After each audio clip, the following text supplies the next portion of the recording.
Hi friends, ఎలా ఉన్నారండి? అందరు బాగున్నారా? Welcome back to our channel భోగజ్ మహేష్ షార్క్ వెల్డర్. ఫ్రెండ్స్, ఈరోజు ఈ వీడియోలో వచ్చేసి ఈ యొక్క బాత్రూమ్స్కు ఈ యొక్క అల్యూమినియం డోర్ అండి. ఈ డోర్ అనేది ఫిట్ చేయడం జరుగుతుంది. ఇలాంటి ఒక అల్యూమినియం డోరు తయారు చేసుకుంటే ప్రజెంట్ ఈ యొక్క అల్యూమినియం డోర్కు ధర ఎంత పడుతుందో తెలుసుకుందామండి. ఈ ఫ్రేమ్ వచ్చేసి అల్యూమినియం ఫ్రేమ్ అండి. ఈ యొక్క డోర్కు తయారు చేయడం తీసుకుంది. మందం పొండించండి, వెడల్పు 1.5 ఇంచ్ గల అల్యూమినియం ఫ్రేమ్ అండి. ఈ యొక్క డోరు తయారు చేయడం తీసుకున్నాం. ఈ యొక్క షీట్ వచ్చేసి ఐలం షీట్ అండి. ఇది వాటర్ ప్రూఫ్ షీట్ అండి.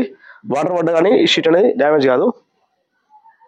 ఈ యొక్క డోర్ వెడల్పు వచ్చేసి 2.5 అండి. పొడవు వచ్చేసి 6 ఫీట్లు అండి. టోటల్ వచ్చేసి 15 స్క్వేర్ ఫీట్ వస్తుంది డోరు. ఒక్క స్క్వేర్ ఫీట్ గాను 150 రూపాయలు పడుతుందండి. వెడల్పు 2.5, పొడవు 6 ఫీట్లు, టోటల్ 15 స్క్వేర్ ఫీట్ అండి. టోటల్ 15 స్క్వేర్ ఫీట్లకు వచ్చేసి 2250 రూపాయలు అండి. ఈ యొక్క డోరు విత్ డోర్ సామాన్తో అండి. దాని వచ్చేసి అయితే ఫ్రెండ్స్, ఈ వీడియో మీకు ఉపయోగపడుతుంది అనే ఆలోచన చూస్తున్నాను అండి. ఈ వీడియో నేను జైత్యాలను ఇస్తున్నాను అండి. 2025 జూన్ 10వ తారీఖు ఇస్తున్నాను అండి. ఈ వీడియో మీకు ఉపయోగపడితే మా ఛానల్ సబ్స్క్రైబ్ చేయండి. వీడియో అందరికీ ఛానల్ షేర్ చేయండి. Thank you for watching.